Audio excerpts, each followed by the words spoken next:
Super Bowl, no problem. Purple Daily is daily Vikings entertainment. We just want the Vikings to win a Super Bowl before we die. I will ride with this group. Seriously, man. Please. And away we go. Live on a Monday here on the Purple Daily YouTube channel. We're kind of loving these Judd's Camp Notes season live episodes. Judd's Camp Notes. How can you not? Love doing Camp Notes. Presented by Plunkett's, yeah. Joel Tuckerman chimes in right out of the gate here to start the week. Says, curious to see if Mopey Mackey is in a better mood a couple days removed from JJ's latest depressing performance. Well, stick around and find out here on this live Purple Daily. I think you've been unfairly lumped into, because you say that you're still an owner of JJ stock, I think you've been unfairly lumped into like a JJ apologist, which you have not been. I feel like we've, like, as a show, I feel like we've called the entire quarterback situation right down the middle with our own opinions of what we think is going to happen. So, but I mean, it feels like you are now lumped in though with like you wanted JJ or bust, which I don't believe is correct at all. Like if Kyler Murray plays well, you will probably be the happiest guy in the show. Well, this is my opinion. You're either going to get Mopey Mackey or Positive Phil on this episode, and we're going to find out after Jovial Judd tells us about Quick Trip. I'd love to tell you about Quick Trip. And you know what, folks? I want to tell you a training camp story. Because I want to tell you about one Quick Trip in particular. Now, they're all great. They're all fantastic. But I want to tell you about the Quick Trip in Eagan. Because, you know, there's two places that I've spent the past month. And one is, of course, the Vikings training camp. The other, though, it's Quick Trip. Because there's a Quick Trip right around the corner. I believe it's off Dodd Road, right near the facility, and I go there after practice. And you know why I go there? Because I know that whatever I want, whatever my little heart desires, I'm going to get. You know, it could be a fresh hot coffee, but after a practice, it also could be a sandwich. It could be a pop. It could be any number of things. It could be gasoline, quality gasoline guarantee. Propane. Whatever I need, Quick Trip, that Quick Trip, and every Quick Trip has it. So much like Sports Dad has, make it your headquarters for getting what you need, whether it be gasoline, food, pop, whatever it is. It's Quick Trip. Also, Plunkett's Pest Control has been powering Judd's Camp Notes the entire month. You tell him.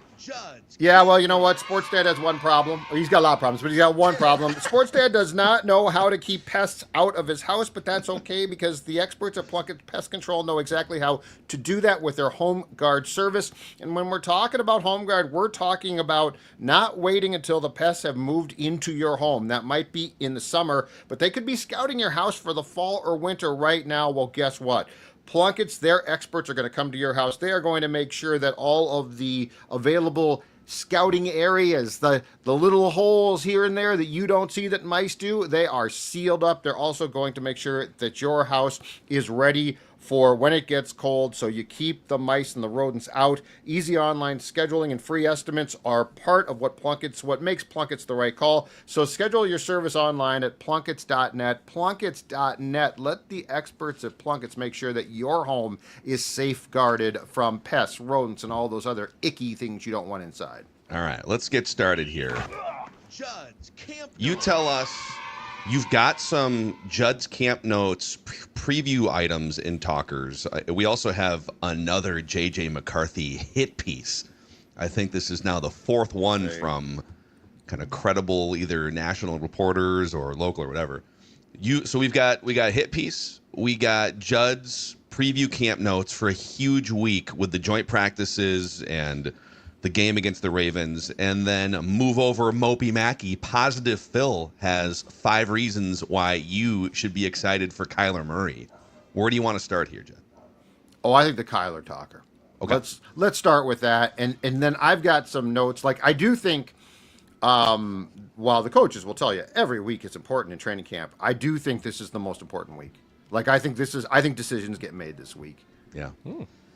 As Kenny Loggins and Michael McDonald once said, this is it this week here. This is it. I like that song. So yeah, the one drive with the first team offense, it wasn't as much about showcasing what Kyler Murray can do as a passer in this offense.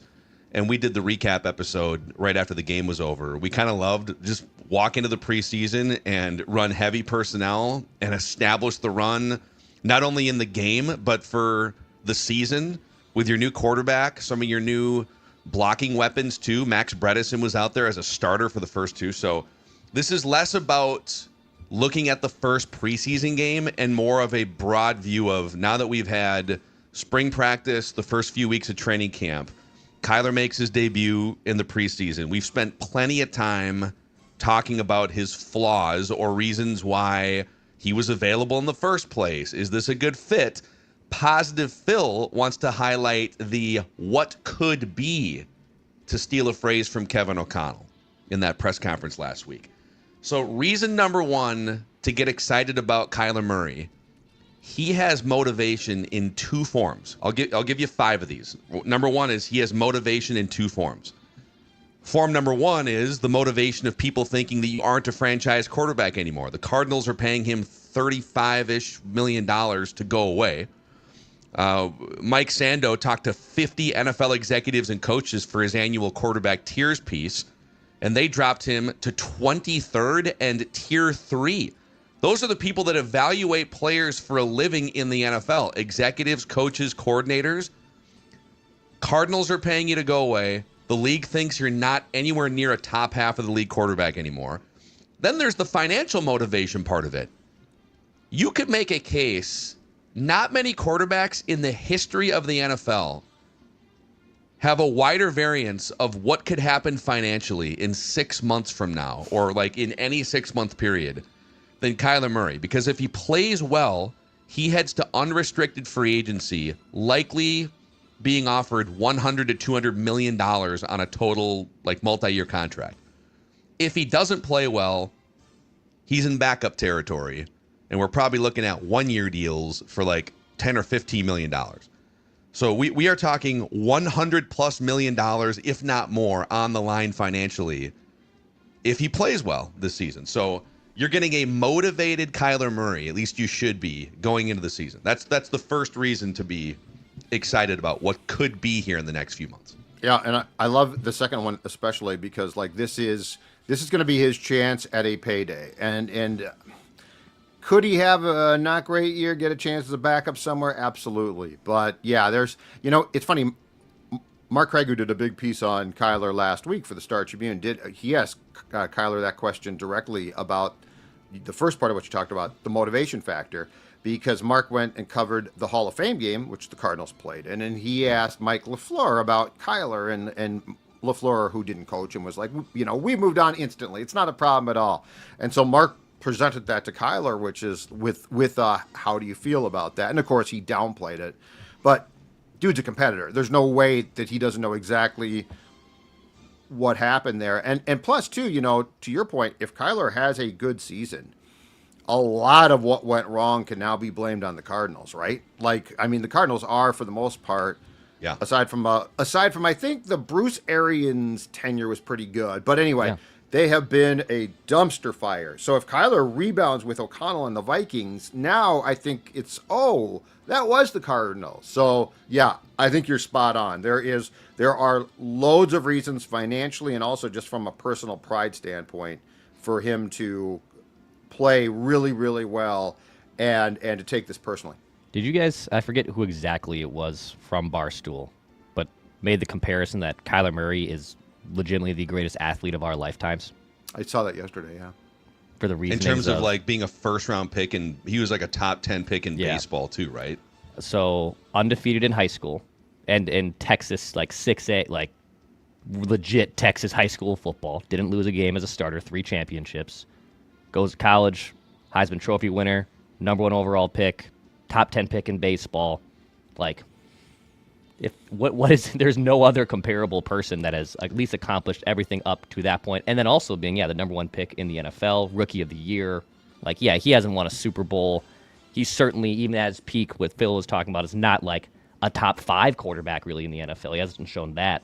But in terms of athletic accomplishments that anyone can make from age 16 to 22, I guess find someone else that accomplished as much as he did in a short period of time. In my lifetime, it's probably it's Bo Jackson, but that's my lifetime, not yours. So yeah. Wasn't Dave Winfield would be more your lifetime than ours too? Wasn't he drafted in the NBA, Major League Baseball, and in the NFL? And he didn't play football. And I think the Vikings took him with a late round pick. I think the Atlanta Hawks took him in the NBA draft. And if I'm not mistaken, he did not play a game in the minors. But like again, that's my lifetime. Like Kyler doesn't come close in my opinion in my lifetime. In Declan's, I'm trying to think of other multi-sport athletes. Listen, man, Joe Mauer. I know Minnesota high school sports aren't quite Texas high school sports or California. Joe Mauer's hell. Joe Mauer, but when you kind of stack it that way of how successful he's been and athletic, and so the Vikings are tapping into all of that upside that existed for years and years, and you guys are right about the Cardinals being a dumpster fire. So okay, positive Phil. The second reason why people should be excited about what could be with Kyler Murray. His last full and good season wasn't that long ago. It was 2024. Last year was a disaster. He only played 5 games. He comes back healthy, but they wind up just leaving Jacoby Brissett in as the starter. But in 2024, Kyler Murray had a career-high QBR. He was 9th in the NFL in QBR. He was 7th in completion percentage. He was 13th in expected points added, just ahead of Vikings Sam Darnold. And he was 11th in quarterback PFF grade, just ahead of Sam Darnold, Jalen Hurts, and Jared Goff. So if you were to get that performance, and it's different systems, I get it, so we're trying to take some different principles here, but if you were to get the 9th ranked QBR, 7th in completion percentage, 13th in EPA, 11th in PFF grade, what does this Viking season look like?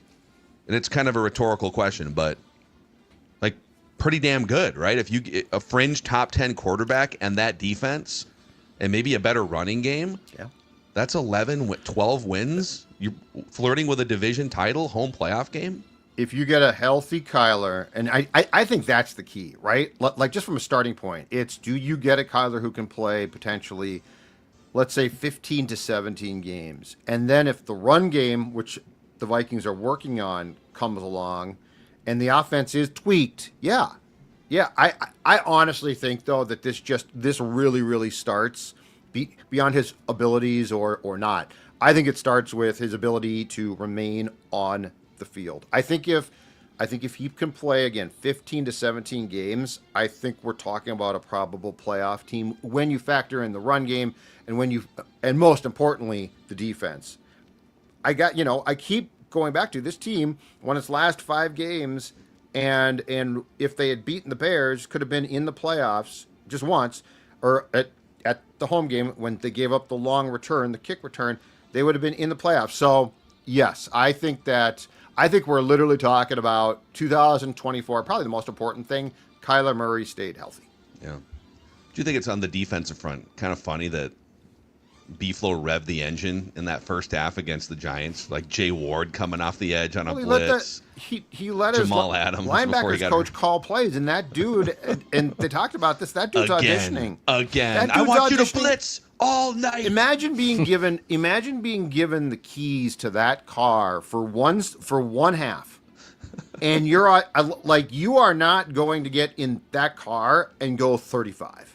The speedometer in the Brian Flores defensive car might not have a 35. It probably starts at like 45 and then goes up to 200 miles an hour. It's Fast and Furious. 2 tanks of Nas in the back. You got the Nas going. Jay Ward was the Nas. You tell me that hit was not Nas? Yeah, exactly. Man, yeah, it was. And I saw some Giants fans. Man, I don't know. Giants fans found my timeline, and where I think I tweeted about the defense blowing up plays or whatever. And I had Giants fans whining in my Twitter timeline after a preseason game. Right, you're dialing up blitzes in a preseason game? You're dialing up. When did you guys get so soft? This crappy Giants franchise. You know what? 2 Super Bowls in the last 20 years. Like, you're complaining about getting blitzed in a football game? What are you doing? If Jackson Dart didn't get shaken up in preseason game 1, the regular season game 1, he will for sure. So, you might as well just expedite the Jackson Dart is in the blue tent process. Yeah, they're practicing game situations, right? Okay, Jackson Dart's got to come out, blue tent, bring the back up in, Jameis come back in. Love Jameis. The Vikings are helping you simulate what your season's going to actually be like. You should be thankful for that. Okay, number 3 here. Get excited about what could be with Kyler Murray. This may seem simple. Kyler completes passes, and that was a huge, huge problem for the Vikings last season. Only 2 teams in the NFL had fewer completions than the Vikings did last year. Wow.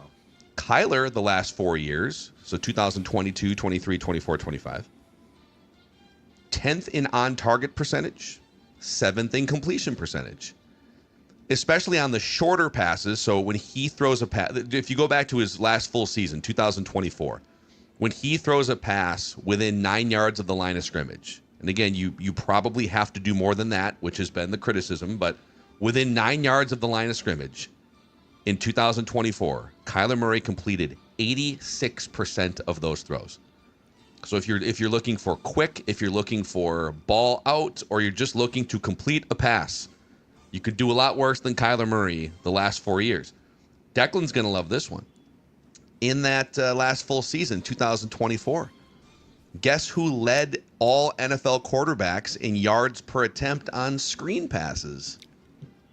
Kyler Murray. Oh. 8.2 yards per attempt. Now, that's a little bit less about the quarterback and more about your offensive line getting out in space, getting up the sidewalk, and the running back. There's certain factors. Getting up the sidewalk. But the Cardinals averaged 8.5 yards per screen pass attempt in 2024.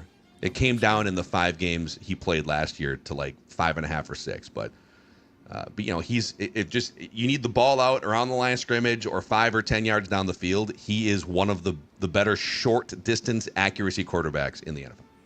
God, I love to hear that. I would love to see a good screen game again. I used to think, until O'Connell, I always thought everyone has a screen game. They look so. The Vikings for years had screen games, right?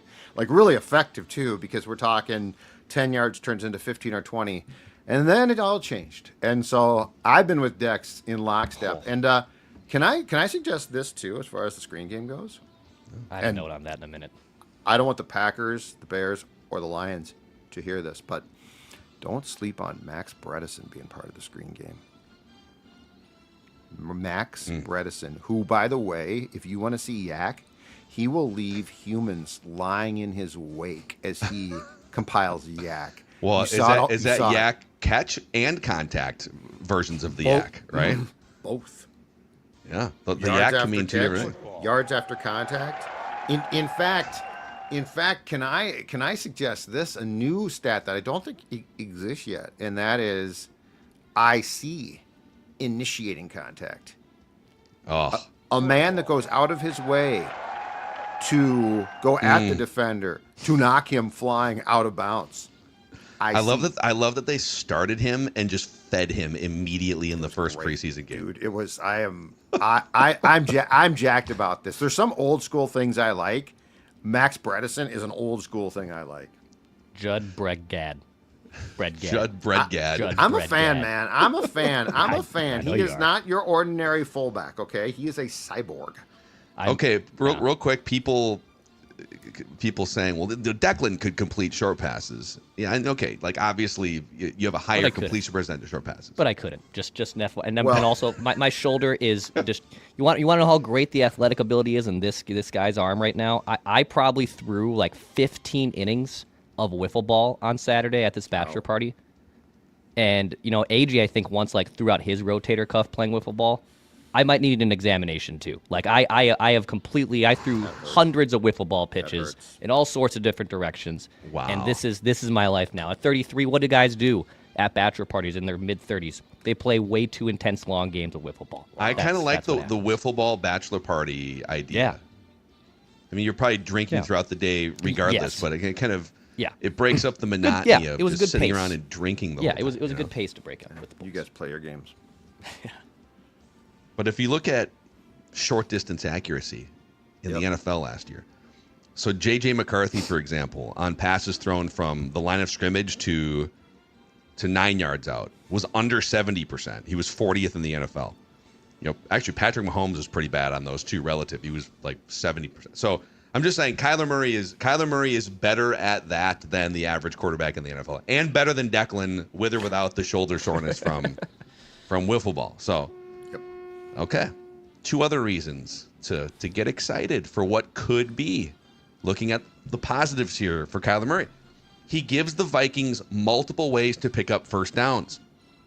Another thing that may seem simple, gaining a first down. Well, it was really hard for the Vikings last year. Their offense was 27th in total first downs. They were dead last in third down conversion rate as a team. To put it into context, the Vikings converted 103 fewer first downs than the Rams offense did last year. 103 over, that's literally like 5.5 extra first downs per game that the Rams were converting, if my Buffalo high school math is right there. So Kyler Murray with just a higher completion percentage, it's 3rd and 5. Can you literally just find someone for 7 yards? Or maybe you could run with your legs, which he's been a little bit less likely to do post-knee surgery a few years ago. But he did rush for 27 first downs in his last full season in 2024. Aaron Jones had 28 rushing first downs last year. So you're adding someone in that can once or twice a game pick up a first down or get you closer. Yep. And again, that was a huge problem for the Vikings. Just literally keep the chains moving, and they struggled for 4.5 months last year. Moving the ball was a huge struggle. Like, that's the thing. Yeah. Is at the end of the day, when O'Connell tweaked, and clearly did in those last 5 games, tweaked the scheme and then started just talking about the power of the completion, both of those things were like, okay, you are just trying to move the football. Like, you by that point don't care how you do it. You prefer explosive plays. They're not happening. So yes, and look, I think the thing is, if this is done right too, Kyler can benefit by also utilizing the short game, because that's going to set up the long game. I think part of the problem with explosives, and O'Connell has talked about them in the past a ton. I think we then become accustomed, and Darnold had the arm for this, but I think we then become accustomed to, if it's not an explosive, what is it? That's not how football is designed. Football is designed to run, screen pass, defense now wary of the short game. Now it's single coverage on Jefferson because they're scared of it's things like that. So like go back and watch the Packers and the Vikings in 2009. West Coast Favre. That guy was not, as good as that dude's arm was, he was not always hunting downfield. He was literally setting things up for the strike. The strike is not, trying to think that the strike is the play is how you fail. What you got to do is, it's boxing. It's strategy. You got to rope-a-dope a team. And sometimes the rope-a-dope or the strategy, if we're going to take the boxing metaphor, is use the run game as a jab more often than they have. Correct. To. Absolutely. And of course, all roads kind of lead back to the same criticism of Kevin O'Connell, which is he apparently has spent the last 6 months bending over backwards to be open-minded about changing some of the run game scheme and just philosophically maybe leaning more into some different things. And that's awesome. At the end of the day, if he does that and it works well and Kyler is the beneficiary, great. You made some adjustments. You learned as still a relatively young head coach in the NFL, but where was that same bending over backwards a year ago? But we've already exhausted that topic, which brings us to the 5th reason from Positive Phil why you should get excited about what could be for Kyler Murray. He doesn't take a lot of negative plays. The Vikings last year had the most turnovers in the NFL and the 2nd highest sack rate. It's just like the offense sucked. But he's here to help put a Band-Aid on some of these things. It's just every stat you go through from last year is like, weren't good at this. It's so bad. Weren't good at that. Yeah, and so if you think of negative plays in the NFL, really it's, did you turn the ball over or did you take a big minus, which is for a quarterback, a sack? And the Vikings had the most of those things of any offense in the NFL. So another reason why you don't convert first downs, well, because you just took a sack and now it's 2nd and 18 or whatever. Or it was 3rd and 4 and you took a sack instead of completing a pass. So Kyler Murray in his career has one of the lowest turnover-worthy play rates of any qualified starting quarterback, and his career sack rate is about half of what the Vikings was collectively as a quarterback room in 2025. So those are 5 things, and there's maybe more. And it doesn't eliminate all of the questions, too. There are still questions. And we didn't really get to see the passing game unleashed with Kyler. And you could make an argument that Addison completion, if given proper high-def camera angles, might have been overturned. So the running game was on point. We haven't seen a lot in the pass game yet. Maybe we will this week in the joints. But just some reasons why people can get excited for what could be with Kyler Murray. And I think where the joint practices become so important is this is as close to a game as Justin Jefferson's going to get before September 13th when they open against the Packers. And now that things are established as far as the first team offense and quarterback, and Justin should not play, just to be very clear, I'll say this every time, Justin should not play in the exhibition games. But those joint practices are going to be a great opportunity for chemistry. And if we learned something a year ago, it's, Justin missed the majority of training camp. And the Vikings offense and McCarthy, among the many things that impacted them, did suffer because of that. So I think the joint practices, if you get a chance to attend them on Wednesday and Thursday, it'll be really interesting to see a lot of things, including where the chemistry is at. It looked last week like it was developing, but that's going to be huge. That's going to be huge because Justin brings so many different things to the table as far as abilities, and Kyler needs to figure out exactly how that's going to work for him. Snapback Hat says, why aren't you 3 mentioning the O-line? I mean, if we wanted to add other things to this list here, reasons to get excited, the O-line is healthier just by Darrisaw feeling great than it was a year ago as well. It's a huge deal. Yeah, I'm excited by a lot of things, except that where the reason why I wouldn't harp on it too much yet, I love the tackles. Blake Brandel at center is a complete unknown as far as a full-time starter. So like that's as much of a, and the lack of chemistry in the shotgun and pistol snaps, I need to see that in games. Like that's going to be something we're going to have to get to games because that's the type of thing that can submarine you instantly, and I hope it doesn't. But that's one where it could go either way. Let's put it that way. It could go either way.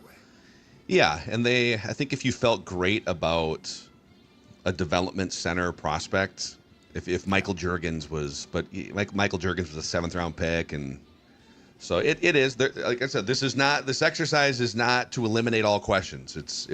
I feel like we've probably spent a disproportionate amount of time just being nervous about the things that might not work with Kyler Murray, but there are a lot of positives over here as well, and we'll see how that kind of shakes out. You kind of alluded to a couple things for this week, but let's get into the next phase of the episode here. Judd's Camp Notes, where you will set us up for probably the biggest week of Vikings football since they last played a game back in January. With the joint practices here and then the second preseason game. Shout out to North American Banking Company for powering this live edition of Purple Daily here today. If you're new, hit that subscribe button, hit that like button on the YouTube channel. You can also help us out by giving us a 5-star rating and a positive review over on Apple and Spotify. If you're a business owner, North American Banking Company, founded in the Twin Cities with 6 locations scattered throughout the metro area, can help you with your business banking needs. They'll take the time to learn about you and your business, your goals, whether it's expanding your facility, buying equipment, improving cash flow. They have people that can sit down face-to-face and help you plan out. Go to nabankcode.com/Mackey, member FDIC, equal housing lender, and then Mystic Lake also. So we're going to announce at some point here a couple more fun events at Mystic Lake during the season. So we'll keep you guys posted. But, Judd, you tell them. I will indeed. In fact, guess what, folks? It's the hat trick of fun. Play, stay, unwind. Where? All at Mystic Lake. That's right. All under the same roof. This is a place you've got the hot slots on the floor, the table games. And if you are watching this right now, you are looking at the Hop House. You are looking not live, but if you do go there, what you're going to see is a ton of televisions. You know what? Those televisions are going to be on all of the games that you want to watch. Make the Hop House your headquarters on Saturday for college football or on Sunday. If you want to see all of the games and you want to know that the people tuning those TVs in know exactly what they're doing, we're talking great food, great drink, much more. And then you can make a weekend of it at Mystic Lake by staying at the hotel. How do you get all the information to make a reservation? It's this simple, mysticlake.com, mysticlake.com. And then Dickey's Barbecue Pit, celebrating 85 years of slow smoke Texas barbecue. A couple weeks ago, we gathered the Score North crew, people behind the scenes, and we had a fun little luncheon. And Dickey's Barbecue brought absolute gloriousness. Pulled pork, chicken. There was some beef brisket in there. They brought the sides, the creamy mac and cheese, Declan's coleslaw. Oh, God. And then they brought like a bunch of different like sides of barbecue sauce to pour over everything too. So you could just stop in if you want a great lunch or dinner or delivery takeout. You could also, if you're like us and you have a gathering or an event, they love to cater. So hit them up, 866-BARBECUE, or place your order online at Dickies.com. Dickey's Barbecue in Eagan, where Minnesota meets real Texas flavor. Judd's Camp Notes. Are you guys ready for some Judd's Camp Notes? Now, these are not what has happened. These are what to look for in the coming week. What could be. What could be. And we got some question marks now. Very, very unfortunate. And it was confirmed, I think, by sources yesterday to multiple reporters that Jamal Adams' knee injury, this is not surprising, it's just really unfortunate, is season ending. Now, what's weird about this is I'm talking about a veteran guy, 30 years old, who was signed as a linebacker in late July, but then showed enough that his number was changed from 54 to 32, so he could play linebacker and safety and sort of be a Swiss Army knife. Well, he's gone now. Dude, and second play of the game, he absolutely nuked a handoff. He just, great. with zero hesitation, just shot the B gap and absolutely blew up everything. The stupid turf monster at MetLife Stadium, as it always does, like non-contact, the knee blew up. I mean, it's just terrible. But anyway, so what we are looking at now is, it was very clear that, and I think we talked about this post-game show Saturday, Phil, Jamal Adams had a chance to start. There was no question about it. Like, he was vying for starters reps. And he was a guy who was going to sort of be another Metellus, positionless guy. Linebacker, probably in the slot at times, could go to deep safety. The Vikings clearly liked what they saw. So now, how do you replace him? This might buy some time, and this is not a replacement. This is just a roster thought. This might buy some time for Ivan Pace, because Adams was technically, I think, still left as a linebacker on the depth chart, but that doesn't fix the problem. This also is going to cause questions about, does this expedite the full court press being put on one Harrison Hitman Smith? Because we don't know if he's planning to come back. I speculated last week that Jamal's developing role might be a sign he doesn't plan to come back. But if there's ever been a time to try to convince him to come back for the regular season, it is probably now. And I saw a comment here. I'd just like to straighten something out. I saw a comment on Saturday that said, Harrison Smith hasn't been the same player for 3 years. The same could have probably been said for Jamal. That's not the point. The point is not that they turn the clock back to their Pro Bowl playing days. The point is that they are incredibly savvy, smart players who see things pre-snap. They're basically Brian Flores Juniors on the field, which is an incredible advantage. So nobody's asking Harrison Smith to come back and be the guy that he was in 2017. What they are asking for is he is smart enough to get guys lined up correctly. But no matter how you cut it up, gentlemen, going into these joint practices now with a Swiss Army knife gone, what do you do to try to get him replaced internally? And does that then force, I think just as importantly, a move to go outside to get somebody else, try to get Harrison back? I just think that type of player is so important. And now, unfortunately, that type of player is lacking because Metellus probably has enough on his plate without also trying to be that guy. I think you'd feel a lot better if Harrison Smith decided here in the next 2 weeks, yeah, I'm back. And maybe he just waits until after the joint practice. Maybe he waits until after the third preseason game or something. Absolutely. Because he was sitting out with the injury he had during training camp. He didn't play a lot in training camp last year. So right. he doesn't. I think you want to see if a guy's in football shape, but to your point, like the Dallas Cowboys just signed Von Miller over the weekend.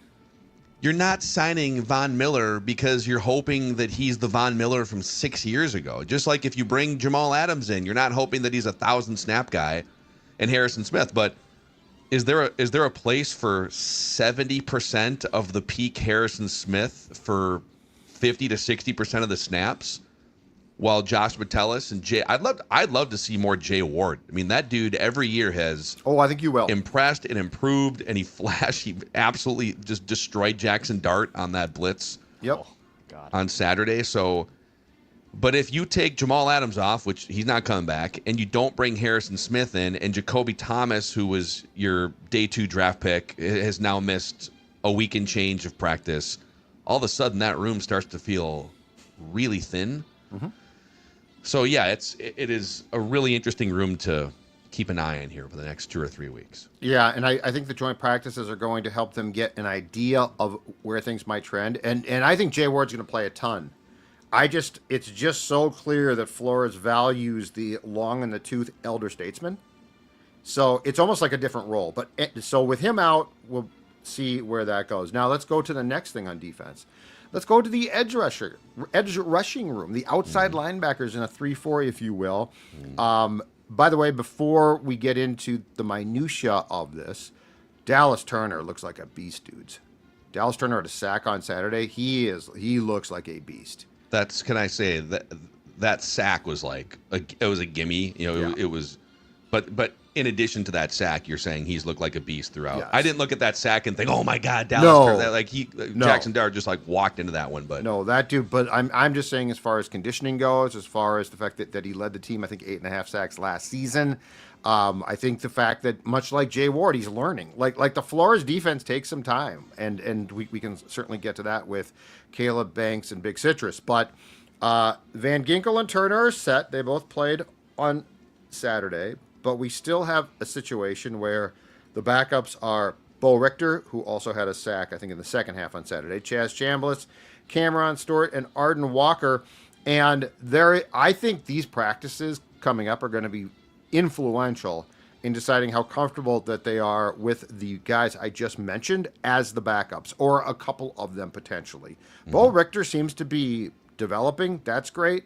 Chaz Chambliss, all these guys can have a role on special teams, but can they come in and play as backups? Because 1, Van Ginkel gets hurt. 2, you're going to have some type of rotation at times.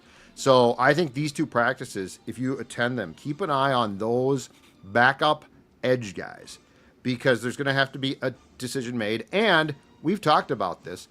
When Jamal Adams' role was expanding, we said, Flores might not care where the pressure comes from as long as he can get the pressure. Well, Jamal Adams' specialty was rushing the passer. Like, he was great at that. And so he's now gone. So again, are they comfortable in the edge room now with what they have? And I do think the Baltimore practices will play an enormous role in probably informing them on that. Well, if you dive into some of the snap counts and where guys lined up in that game, it does tell a story of what they're hoping happens, but they might have to make a decision if they just don't see enough juice. Right. Did you see who had the most outside edge rusher snaps on defense for the Vikings? I don't know if you mentioned him. Who? Tyron Ingram-Dawkins. I did not, but that's not entirely shocking. He lined up, of the 25 plays he played on defense, he lined up 22 times as an outside edge rusher. And that's another one. Yeah. And he rushed the passer on 11. He had the most pass rushing reps of any player. Now, he had 2 pressures. There were some mistakes where, okay, they're going to run the ball sometimes, and you got to be in the right spot. So I don't know that it was perfect, but they are absolutely test driving Tyron Ingram-Dawkins as a stand-up outside edge rusher now in the preseason games. Yeah, and I think the Wednesday, Thursday practices might very well decide how comfortable they are continuing that test drive. Or do you take the car back to the lot and say, here are the keys, I appreciate it. I will drive this car sometimes, but it's not my main car. Yeah, something was clicking at the stoplight. I don't know.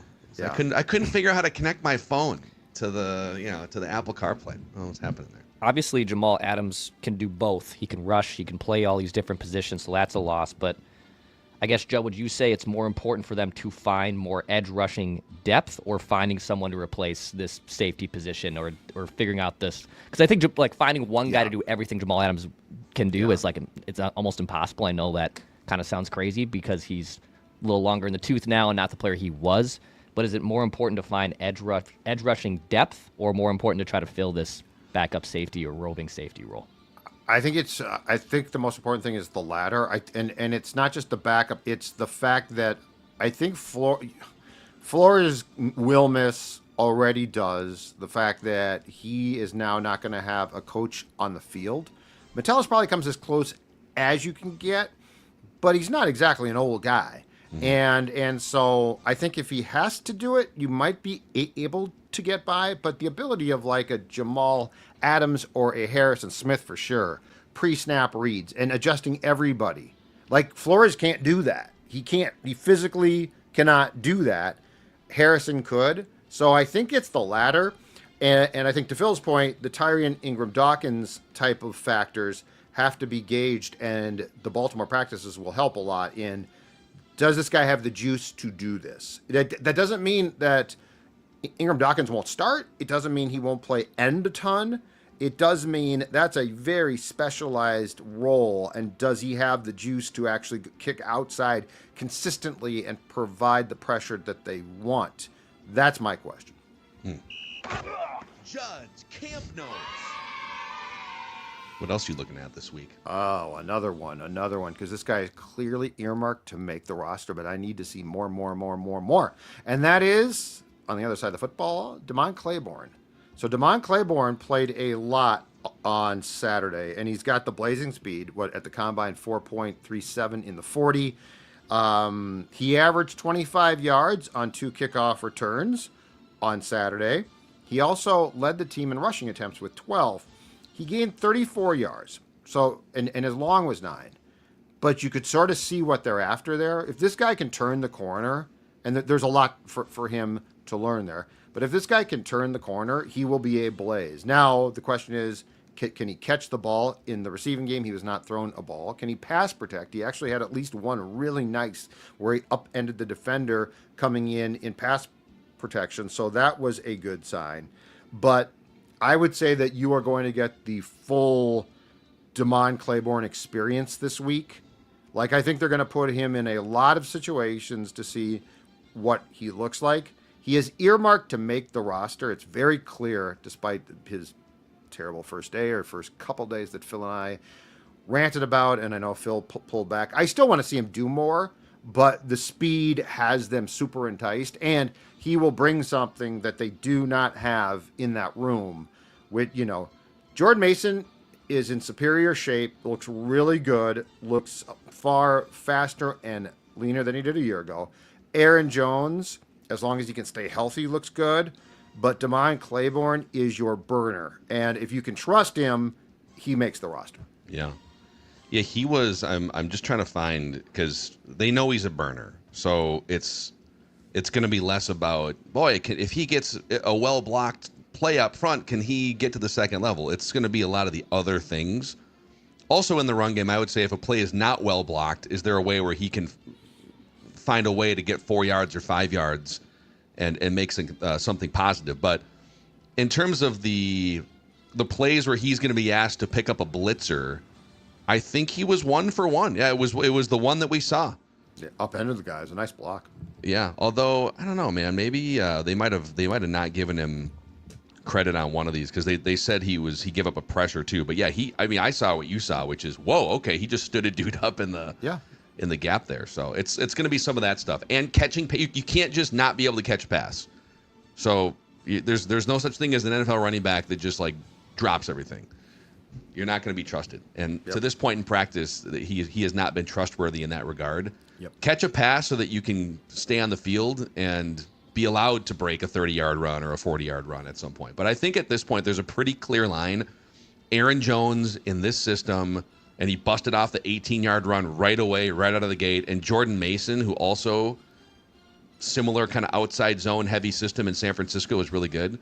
Those are your guys. And if Damon Claiborne or anyone else were to break into the mix, I think it's because somebody got hurt at this point, right? Which with Jones, you're at his age and his history, you're always concerned about.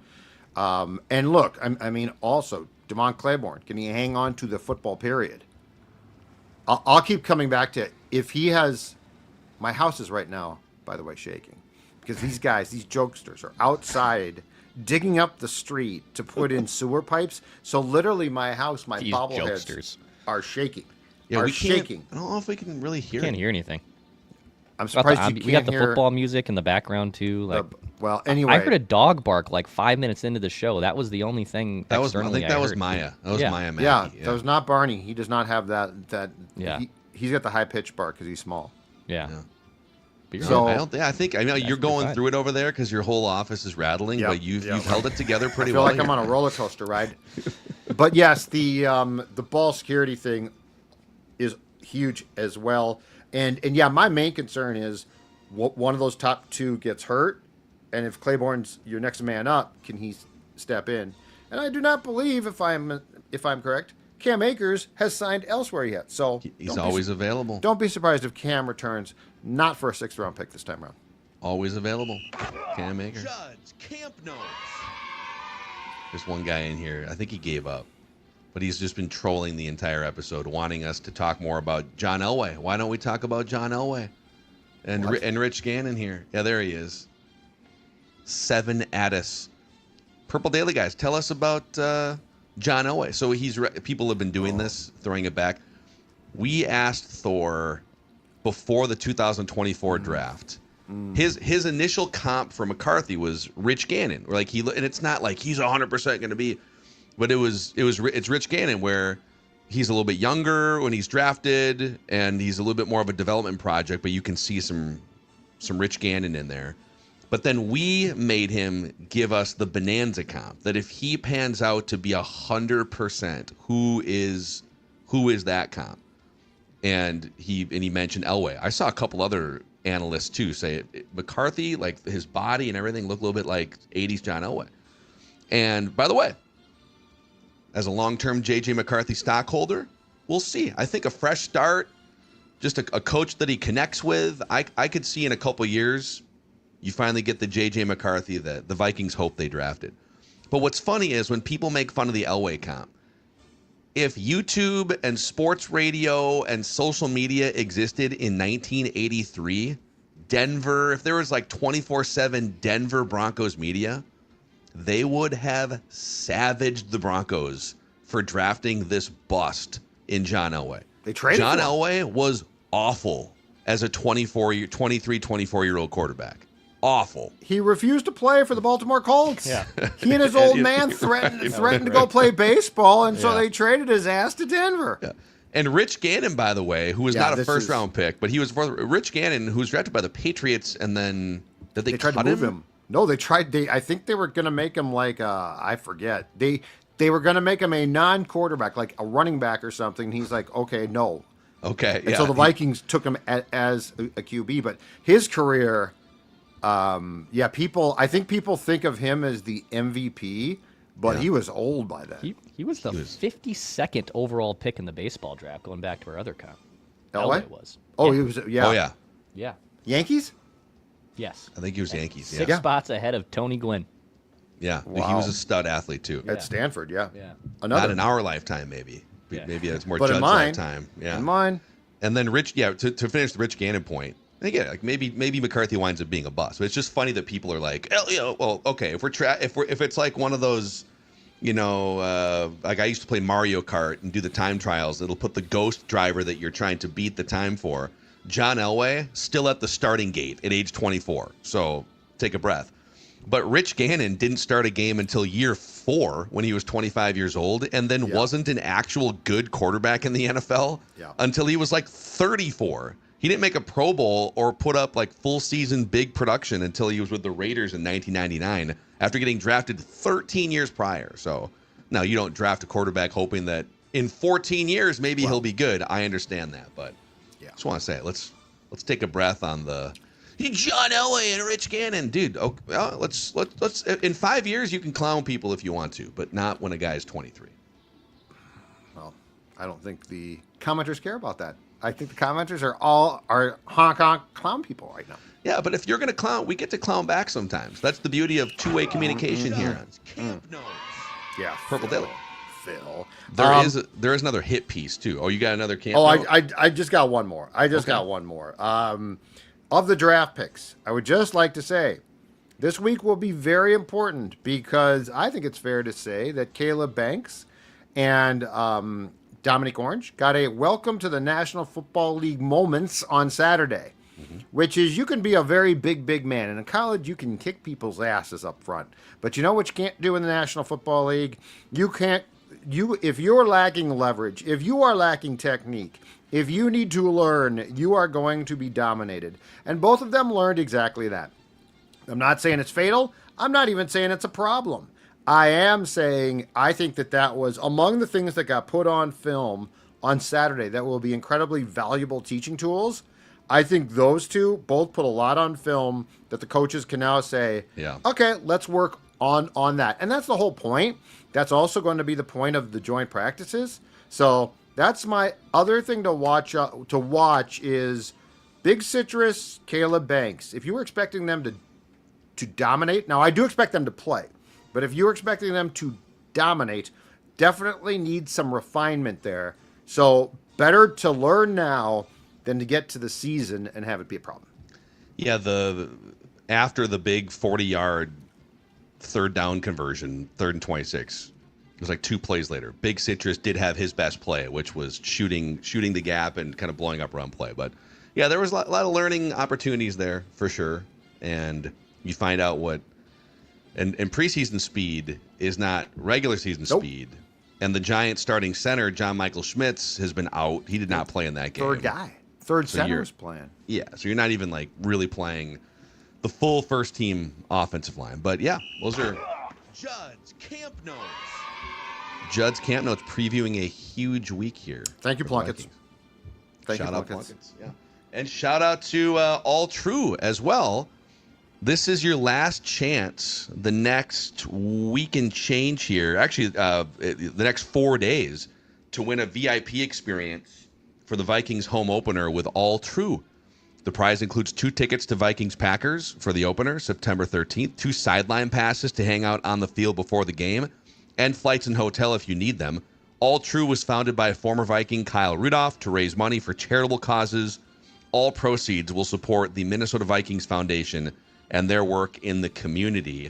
You can donate and enter through August 21st for the Packers Vikings VIP experience at alltrue.com/purple. That's alltroo.com/purple. Also, the Meadows at Mystic powering these Judd's Camp Notes today. Yeah, so if you're looking for a place to golf, go to golfthemeadows.com. You can get on the tee sheet there, and especially with Vikings games coming up, us being at the State Fair. If you're coming up from the Southwest Metro there, go check out the Meadows at Mystic Lake. You could also go check out Launchpad, which is an awesome time too. Great happy hour, great food specials. If you want to get us some swings in for like an hour or so or a little bit more, you can do that at Launchpad. But yes, golfthemeadows.com for anyone looking to play a round of golf. Shout out to Launchpad and shout out to Meadows at Mystic Lake for helping us out on Purple Daily. And then starting later this week, the Minnesota Renaissance Festival begins. So it's weekends and Labor Day starting this weekend through October 4th. Great fun spot to bring the family, to maybe go and just have a fun adult friend night. Kids as well. There's over 50 games, rides, and attractions. There are awesome taverns and places to eat throughout the Renaissance Festival. 16 stages of exciting entertainment as well. And they even have real jousting and Viking. So I believe we have a special ticket offer for 3 more days at scorenorth.com, keyword fest for a buy one, get one. You can also go to renaissancefest.com. And also scorenorth.com, we have our state fair schedule up. So mark your calendars starting Thursday, August 27th, so 10 days from now, 11 a.m. to 4 p.m. on the weekdays at the Minnesota State Fair. Thor Talks Purple at 11 a.m. every day. Purple Daily from 1 to 3 every day. And then the O-Line Committee is going to be in the house on Tuesday, September 1st. Check out the schedule at scorenorth.com. All right, we have another hit piece here. I believe this is the 4th hit piece on J.J. McCarthy. We've had The Athletic. We've had Ty Dunn. Ty Dunn, yeah. CBS. We went over that one on Sunday. That's right, the new yeah. CBS guy. Yeah. CBS News. And then this one from Jason La Canfora, former CBS and NFL Network insider.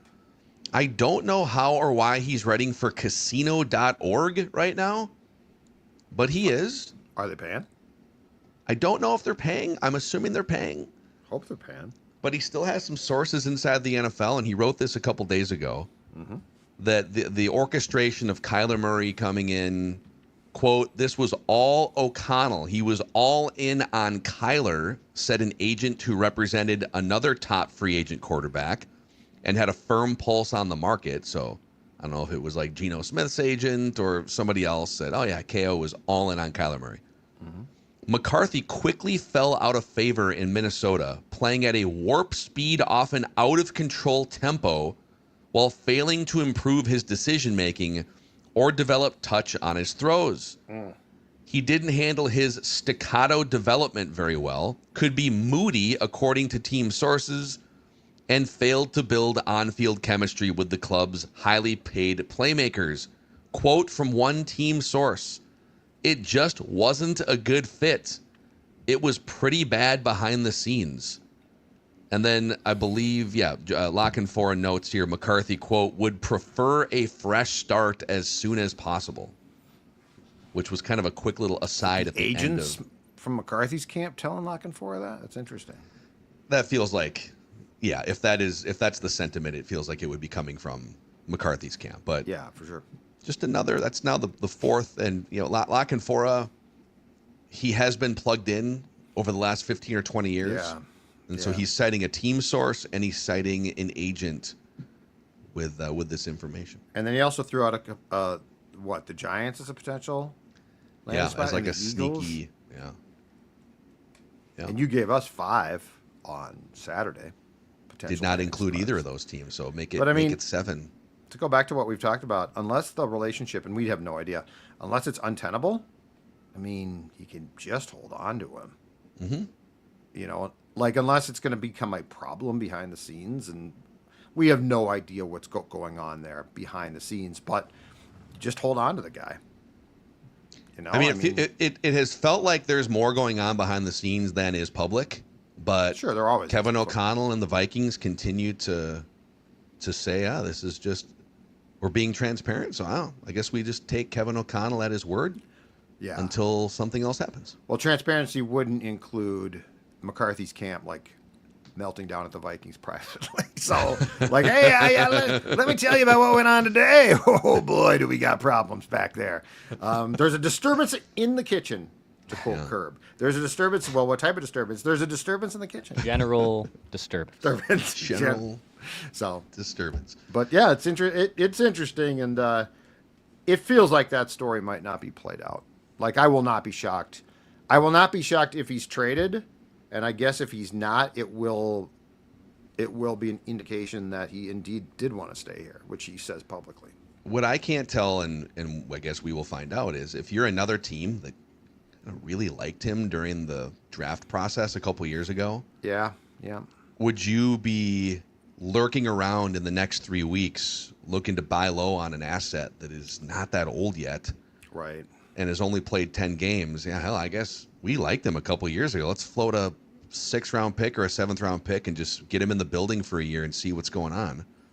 Right. Or would teams look and say, well, it's the quarterback whisperer, Kevin O'Connell. If he crashed out with Kevin O'Connell, then that's the be-all, end-all. There's no further discussion as to whether he's a viable quarterback. We don't know what other teams. I would want to do, if I was a team, I would want to do a lot of due diligence and find out as much as I can about what's happened, within that time period. I don't think you wouldn't trade for, or I don't think McCarthy's age would be the factor. I think it'd be what's transpiring, like what's happened here. That'd be my question. And is there blame on one side? Is there blame on both sides? There's just a lot of questions, I think, about what's happened here. It doesn't feel like the traditional, the guy just sucked. I agree. Yeah. Sometimes you just get that. The guy's just bad. This feels like there's more, these hit pieces, as you call them, keep alluding to these like, hey, there's a, like in two of the ones now, the La Canfora and this CBS one, they went into like the moodiness factor. Mm-hmm. Like, what's that all about? So there's a lot of things we don't know. Yeah. There's also, it's funny how we collectively, the football consumption public and media never learn from what's been happening the last 10 or 12 years. You chew a quarterback up, you spit him out. Kevin O'Connell flat out said this on the Rich Eisen show or whatever it was I think it was the same offseason leading up to that he was talking about organizations fail young quarterbacks. That it's the hardest position in the world, and we chew these dudes up when they're 22, 23 years old. Right. Some guys maybe draw just a bad organizational straw. Others maybe get hurt. Maybe some are just need 3 to 5 years to figure out life in the NFL. Yep. And we turn them into memes and we clown them. And Sam Darnold was made fun of for 5 years.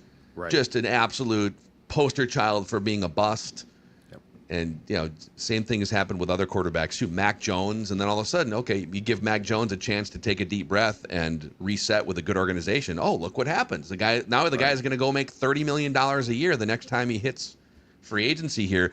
I guess my point here is, are people not allowing for that possibility for J.J. McCarthy? And I get why it probably can't happen with the Vikings because, like, listen, we got to go forward, and we're not going to pause everything to wait for you to get on the train. Right. And maybe we didn't do enough to get you on the train. But it's so fascinating how many people, on one hand over here, rip the Vikings for how could you not give Sam Darnold a $100 million bag? Those are the same people that made fun of the Vikings for signing him in the first place. And the same people that are calling J.J. McCarthy a clown and a meme and a bust and a worthless quarterback. Yeah, I think one thing because it's a pretty common thing that nobody for the most part has patience. So I think it's becoming pretty clear that if you don't have a quarterback that you consider to be like a top 3 talent, like in the entire league, so like Caleb Williams, Jaden Daniels, but there were injury concerns which now have come to fruition, and Drake May. If you get outside that box, I think there's an argument to be made, depending on what your appetite for being patient is, that you actually should wait and try to get a guy who's rebounding off of a bad start. Agreed. You want to be the team that's waiting to pay half the market price for the guy that got chewed up now. The Mac Jones. 100%. Hey, we'll give you a chance now. And look, the culture, I don't think it's an accident that Mac Jones went from the Patriots, who were declining big time, to Jacksonville, who were a mess at the time. And then he goes to Kyle Shanahan. And now all of a sudden he's pretty good, right? Yeah. So I do think your environment and culture are very important. But, in retrospect, and I didn't think of this at the time, but in retrospect is the argument that the Vikings picking 11th and then they trade up to 10th should have said, you know what? We're out. Once we got past Drake May, we're not comfortable. Like with a quarterback, we'll just take another position and we'll find we'll give somebody a chance who's a little bit more mature and has quite frankly sort of failed elsewhere. But wouldn't the quarterback killer have done that if he felt that uncomfortable in the moment in 2024? I mean, Kevin O'Connell. Yeah, he's the quarterback killer. He's put a fork in a bunch of different quarterback ideas. I think we all. Yes. I think we've all learned a lesson, including him. I really do, because he is in. If you look at how that team operates, and I'm talking about from the Wilson on down, right? Going with a young QB who you've got questions about, who it's going to take some time, your owners don't have the appetite for it. Yeah, and what's interesting is going into the second year, last thing on this, and then we can, there's plenty more to get into throughout this week here, but I feel like it seems like there were some indications, and we don't know exactly what percentage was Kevin O'Connell and Kwesi, and maybe we never know the full pie chart of what the hell happened. Correct. In the lead up to the 2025 season. But it seems like two things were happening. One, Kevin O'Connell wanted a veteran starting quarterback for 2025, and maybe the organization thought, Darnold at $100 million. Those last 2 games really sat poorly with us. So what if we could hedge and bring Daniel Jones back for like $15 million, and he kind of surprise them by just going to Indianapolis. Then they go down the Aaron Rodgers path. So it felt like Kevin O'Connell, or at least multiple people in the front office, thought about the Jordan Love plan going into 2025. He's coming off a meniscus, but let's park him. There's some maturity stuff. There's just some stuff that makes us feel uncomfortable giving him the keys now. Mm-hmm.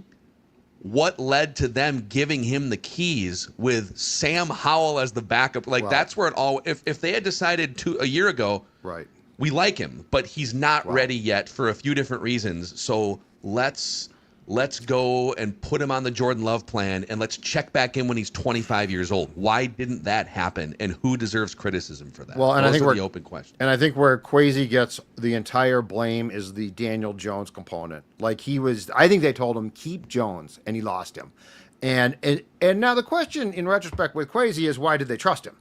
But yes, I think that there's questions about that.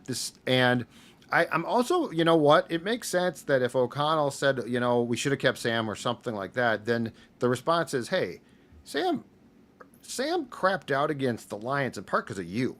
So if Sam Darnold plays really well or plays well enough, and you've got a run game and you beat Detroit, he's still here.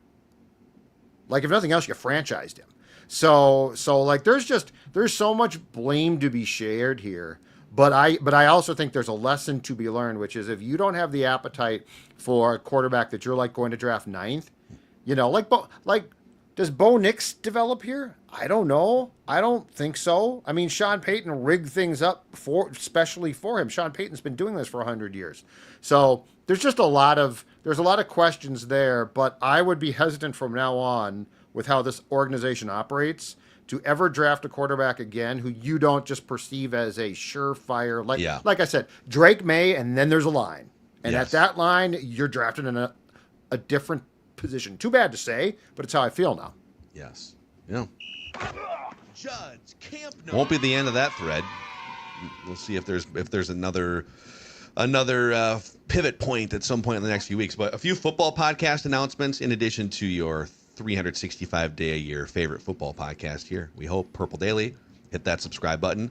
We are also today announcing the launch of a new Thor Talks Purple YouTube channel. It's been on the Score North channel for the last 9 months or so, and we're breaking it out to a standalone channel so we can just do more and live streams and whatnot. So youtube.com/@ThorTalksPurple is the new YouTube channel there. Declan and Thor and Derek Brown, Debro from Fantasy Pros, will have their second episode of Sweating Sundays for the real sickos out there. That's going to drop later on today. Sweating Sundays on YouTube, Apple, and Spotify. We also have Football Takes coming with another episode this week. O-Line Committee should be dropping on Tuesday and Thursday. So we've got your football podcast. Don't forget Purple Access. Well, Purple Access is within the Purple Daily family. I just wanted to mention the show. Before I Die on We're just plugging Mondays. everything we possibly can. We've got all of your football podcasts. I'll be in Vegas from November 2nd through the 15th no, just kidding. Are you? No, but like the old I got excited talk shows, talk shows, they'd like plug every appearance. Yeah, I'll be at the Sands from November 3rd through the 15th with my stand-up act. Sands has The been gone for like 4 weeks. With Johnny Carson, man. Didn't they blow it up like a year ago? But back in the day, with Johnny Sands Carson, has been blown up for a 30 years. longer time than that. Oh, okay. All right, the Sports Dad Judd's Camp Notes for Dex. I'm Phil, and we'll see you guys tomorrow on Purple Daily.